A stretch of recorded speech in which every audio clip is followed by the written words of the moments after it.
Welcome back to the Daily Crypto Deep Dive. Before we talk about charts, whales, ETFs, regulation, Bitcoin targets, XRP predictions, Ethereum resistance levels, or Solana comeback stories, I want to ask you something much more personal today. What price would actually make you rich? Not what price would make your portfolio look better. Not what price would make you screenshot your wallet and send it to your mates. I mean, what number would genuinely change your life? What price would let you clear the debt, pay off the house, quit the job, help your family, move somewhere better, or finally breathe without worrying about money every single month? And here is the harder question. If that price came tomorrow, would you actually sell? Or would you move the goalpost and tell yourself the next number was coming? Because that is the trap in crypto. Everyone thinks they will be rational when the big moment comes. Everyone thinks they will sell the top, buy the bottom, take profit perfectly, and walk away smiling. But the truth is, when your coin finally starts moving, your brain changes. If XRP goes from $1 to $5, suddenly $10 feels obvious. If Bitcoin goes from 80,000 to 200,000, suddenly $500,000 feels possible. If Solana doubles, suddenly you start thinking it can go 10 times higher. And that is how people who were once rich on paper sometimes end up right back where they started. So today, this episode is not just a market breakdown. It is a question for you. What price makes you rich? What coin are you really betting your future on? And if it hit that price, would you sell everything, sell half, or keep holding until the market decides for you? This episode is brought to you by Kraken, one of the best-known names in crypto. If you are buying, selling, or building your crypto portfolio, check the Kraken link in the description. As always, this is not financial advice. Crypto is risky, prices move fast, and you should only invest what you can afford to lose. But if you are taking crypto seriously, using a serious platform matters. And we are giving away 20 XRP to anyone signing up with our link. Help keep the show going and message us once it's done. Now, the reason this question matters is because crypto has already created real millionaires. Not imaginary ones. Not just influencers pretending next to rented cars. Real people who came in early, took a risk, held through madness, or sometimes simply got lucky. But their stories are not all the same. Some cashed out, some held too long, some forgot they even owned the coins. Some sold what later became worth billions. And inside those stories is the real lesson for everyone listening. Take Glauber Contessoto, known online as the Dogecoin Millionaire. His story is one of the most famous examples from the last cycle because it had everything. Risk, belief, timing, internet culture, and brutal volatility. He reportedly put a huge amount of money into Dogecoin before the 2021 mania fully exploded. Different reports put the starting numbers slightly differently, but the story is clear. He went heavily into Dogecoin, watched it turn into millions, and became the face of what meme coin conviction can do when the crowd shows up at exactly the right time. But here is the part that matters for today's episode. He did not simply cash out at the perfect moment and vanish into the sunset. He held. He believed Dogecoin could keep going. And when the market turned, that paper fortune fell hard. That does not make him stupid. In many ways, it makes him the perfect crypto example. Because it is easy for everyone else to say, I would have sold. But would you? If your portfolio went from ordinary money to life-changing money, and everyone online was telling you it could still go 10 times higher, would you really hit sell? Or would you think, I have come this far, I may as well wait? That is why his story matters. Glauber Contessoto proves crypto can make an ordinary person rich very quickly.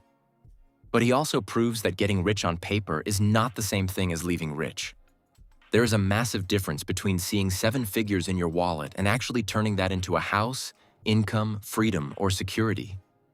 Then you have Erik Finman, the teenager who became one of Bitcoin's most famous young millionaires.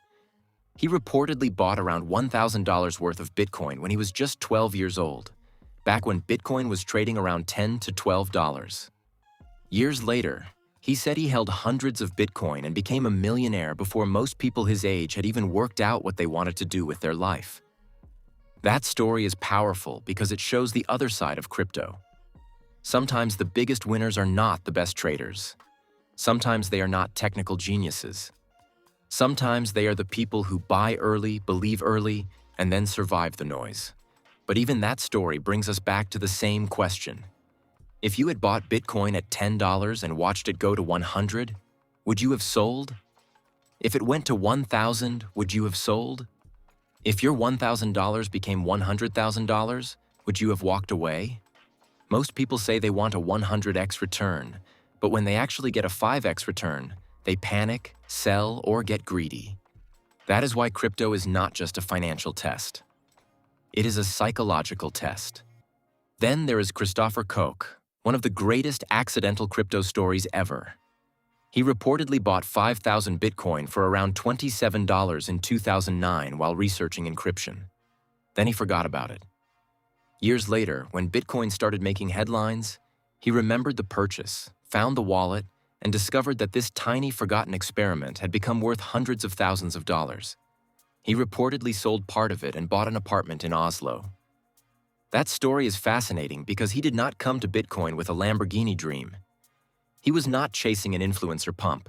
He was not refreshing charts every 5 minutes. He bought because he was curious. And weirdly forgetting about it may have been the best investment strategy possible. Because if he had watched every move, every crash, every panic, and every headline, maybe he would have sold much earlier. Sometimes the market rewards conviction. Sometimes it rewards ignorance. Sometimes the person who wins is the person who simply does nothing long enough. And then you have Laszlo Hanyecz, the man behind the famous Bitcoin pizza story. In 2010, he spent 10,000 Bitcoin on 2 pizzas. At the time, that was an exciting real-world use of Bitcoin. It proved the idea could work. It turned Bitcoin from internet money into something you could actually exchange for food. But today, that 10,000 Bitcoin would be worth an unbelievable amount of money. Depending on Bitcoin's price, people now talk about that pizza in terms of hundreds of millions, or even over $1 billion. But I do not think the lesson is simply, he made a mistake. That is too easy. At the time, Bitcoin was not Bitcoin as we know it today. There were no ETFs, no corporate treasuries, no pension funds looking at strategy stock, no mainstream financial channels debating it every day. Someone had to use it. Someone had to prove it had value. Laszlo helped make Bitcoin real. But his story still asks the brutal question every crypto holder has to face. Are you going to sell too early, or are you going to wait too long? And that is why I want to hear from you. Why did you first come to crypto? Was it because you wanted freedom? Was it because you were sick of wages not keeping up with life? Was it because property felt impossible? Was it because you missed Bitcoin early and refused to miss the next big thing? Was it XRP that pulled you in?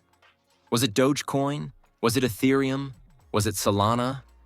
Was it the idea that the banking system is broken? Or was it simply that you looked at crypto and thought, this might be my one real shot? Because everybody has a reason. Some people come to crypto for rebellion. Some come for profit. Some come because they do not trust governments or central banks. Some come because they saw a mate make money. Some come because they are trying to build something for their kids. And some people, honestly, come because they are tired. Tired of working constantly and still feeling like they are getting nowhere. Tired of saving carefully and watching inflation eat it away. Tired of being told to wait 30 years for a retirement that may not even feel comfortable. That is why the price question is so emotional. For one person, getting rich might mean Bitcoin at $250,000. For someone else, it might be XRP at $10. For someone else, it might be Ethereum at $10,000, Solana at $500, or Dogecoin doing something ridiculous again. But the number itself is not enough. You need to know what you would do when it arrives. Would you sell everything and go off into the sunset? Would you sell half and keep the rest for the future? Would you take out your original investment and let the profits ride? Would you buy a house? Would you pay off debt? Would you help your parents? Would you quit your job?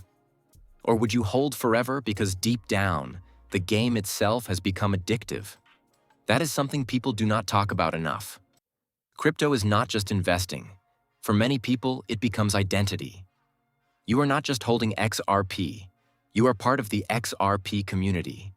You are not just holding Bitcoin. You are part of a belief system. You are not just buying Solana. You are betting on a future ecosystem. That makes selling harder. Because selling can feel like betrayal. It can feel like leaving the tribe. It can feel like giving up before the real move. But the market does not care about your identity. The market does not care how long you held, how many podcasts you listened to, how many comments you posted, or how much you believed. The market gives opportunities, and then it takes them away. That is why having a plan before the pump matters. If you wait until your portfolio is exploding, emotion will make the decision for you. So maybe the real answer is not sell everything or hold forever. Maybe the answer is to define levels. If your coin hits one target, maybe you take out your original investment. If it hits the next target, maybe you sell enough to change your life. If it goes higher, maybe you keep a smaller position for the dream. That way, you are not choosing between fear and greed. You are building a system before the emotions arrive. Because the dream is not just to be rich for one screenshot. The dream is to stay rich, to actually turn crypto gains into freedom, to make the money useful, to get something real from the risk you took. So I will ask you again, what price would make you rich? What price would make you sell? And why did you come to crypto in the first place? Drop it in the comments. Tell me the coin, tell me the number, and tell me whether you would cash out, hold on, or disappear into the sunset. Because the next bull run will not just test your portfolio. It will test whether you actually know what winning looks like. As always, drop your thoughts in the comments, smash like, follow, and we will see you at the top.